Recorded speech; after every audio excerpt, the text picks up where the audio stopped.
Hari ini jumlah ASN yang datang bekerja ke Balai Kota Jakarta berkurang dari hari biasa. Hari ini adalah hari pertama penerapan kebijakan bekerja dari rumah bagi para ASN.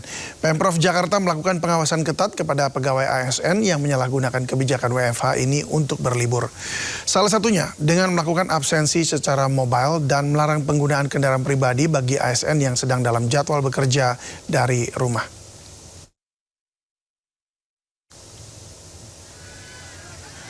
Sementara di Pemkot Jakarta Timur sebanyak 68 ASN ajukan work from home di hari pertama. Ini artinya hanya 10% dari total 680 pegawai Pemkot Jakarta Timur. Pengajuan WFH diberikan sesuai aturan yang ada dan diberikan pada ASN yang bekerja di bagian tertentu. Untuk pengawasan ASN yang mengajukan WFH akan menggunakan sistem absensi dan laporan. Sementara unit kerja perangkat daerah yang melaksanakan pelayanan langsung ke masyarakat seperti puskesmas dan pemadam kebakaran dikecualikan untuk mengambil WFH. Ini Jumat mulai penerapan WFH dan untuk kecamatan dan kelurahan serta pejabat kota sendiri semuanya termasuk yang dikecualikan dalam WFH. Tapi ada beberapa ASN Sudin dan bagian yang mengambil WFH pada mulai Jumat ini, yaitu kurang lebih sekitar 68 ASN yang ambil WFH. Nah, ini kita berikan sesuai dengan aturan yang ada. Sementara itu kebijakan work from home setiap hari Jumat juga diterapkan di lingkungan perguruan tinggi. Kampus UIN Jakarta memastikan sebagian fakultas tidak bisa kuliah daring. Sementara 50% pegawai kampus diberlakukan WFH.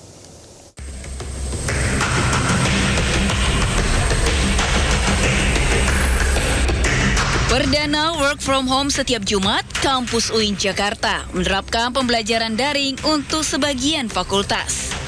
Beberapa fakultas seperti kedokteran, ilmu kesehatan, syariah, dan hukum harus melakukan kegiatan tatap muka karena kebutuhan praktik langsung.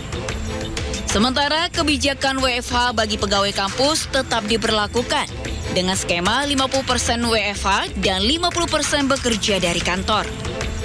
Sudah memetakan ya sejumlah fakultas yang atau program studi yang memang tidak memungkinkan untuk dilaksanakan secara daring atau istilahnya praktek yang lebih banyak gitu dan memerlukan laboratorium dan seterusnya yang itu tidak dari sisi efisiensi insya Allah kita akan tercapai juga karena memang tidak semua karyawan atau tendik akan ngantor.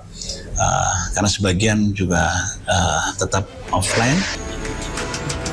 Selain itu, sebagai bagian dari konsep Green Campus, seluruh sivitas akademika juga didorong untuk mengurangi kendaraan pribadi berbahan bakar minyak. Dari Tangerang Selatan, Banten, Nunung Purnomo, iNews melaporkan. Menteri Ketenagakerjaan RI Yasir Lee menyatakan work from home bagi karyawan di perusahaan swasta tidak bersifat wajib karena setiap perusahaan memiliki karakteristik berbeda. Untuk swasta kita tidak ada spesifik menentukan harinya. Jadi sekali lagi work from home tadi saya sampaikan juga kepada Komisi 9 itu sifatnya himbauan gitu ya.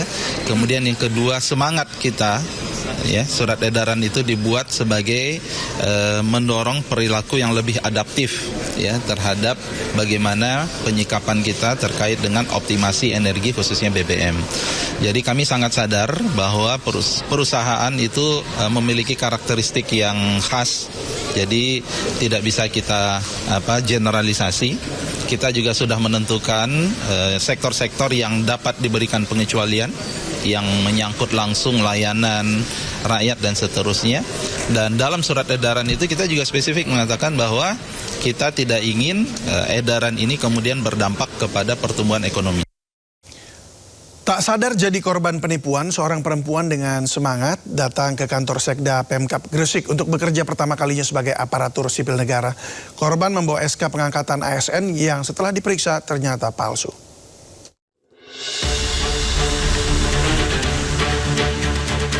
CCTV merekam saat seorang perempuan berinisial SE datang ke ruang protokol dan komunikasi Sekda Pemkap Gresik, Jawa Timur.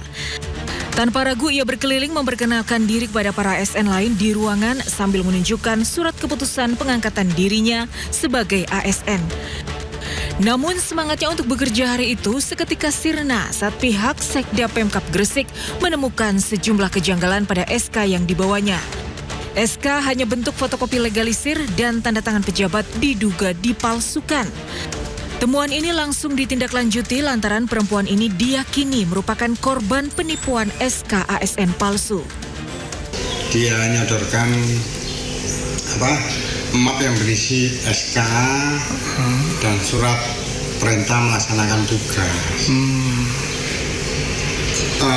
Tapi setelah saya teliti, kok ada kejanggalan-kejanggalan. Diduga ada 12 orang jadi korban penipuan pengangkatan ASN yang tersebar di sejumlah unit Pemkab Gresik. Para korban rela membayar hingga puluhan juta rupiah demi bisa jadi ASN.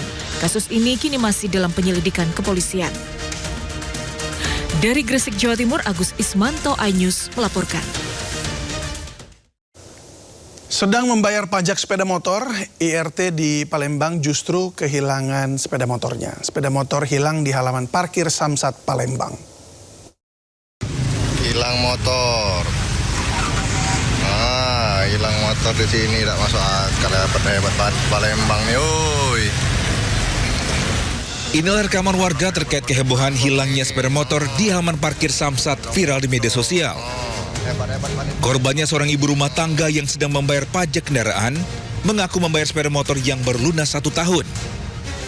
Sebelumnya, korban memarkirkan sepeda motornya di halaman parkir Samsat.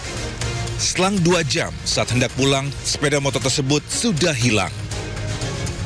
Kekecewaan korban bertambah lantaran kamera CCTV di lokasi tidak berfungsi sehingga pelaku pencurian sulit diidentifikasi.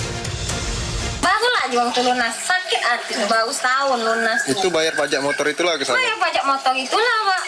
Motor itulah yang hilang itulah. Motor itu hilang, bayar pajak, keluar motor hilang. Dengan menunjukkan surat kendaraan, korban meminta pertanggungjawaban dan melaporkan kejadian ini ke polisi dan berharap sepeda motornya dapat ditemukan. Polisi telah melakukan pemeriksaan di lokasi kejadian dan kini tengah ditangani oleh unit reskrim Polsek Sako Palembang. Dari Palembang, Sumatera Selatan, Firdaus, iNews melaporkan. Seorang pria tewas tertabrak pengendara motor saat tengah menyeberang jalan di Jombang, Jawa Timur. Pengendara motor yang hendak melarikan diri pun berhasil ditangkap warga.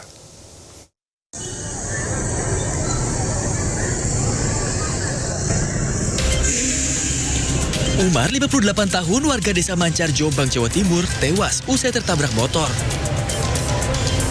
Peristiwa kecelakaan bermula saat korban mengendarai sepeda, tiba-tiba keluar dari gang dan hendak belok ke jalan raya. Tanpa diduga, dari arah timur ada pengendara motor yang melaju dengan kecepatan tinggi menabrak korban.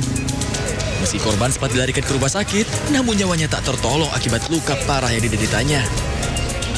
Sementara itu pengendara motor yang menabrak korban tampak syok. Meski sudah ditenangkan oleh warga, pemuda ini terus berusaha kabur hingga nyaris diamuk massa. Warga akhirnya mengikat tangan dan kaki pengendara motor agar tidak melarikan diri. Pengendara motor yang juga mengalami luka akibat kecelakaan ini akhirnya dievakuasi ke rumah sakit untuk mendapatkan penanganan medis. Dari selatan ke utara mau belok ke timur. Itu ya. Dari arah mana? Gang atau? Dari Gang Gapuro. Ya, terus? Terus ada sepeda Satria. Dari timur. Ya. Ke Water. Ya, pres teman-teman. Langsung nabrak? Langsung nabrak, mental. Langsung mental. Terpental. Berapa meter, Pak? Kurang lebih 5 meter ada. 5 meteran.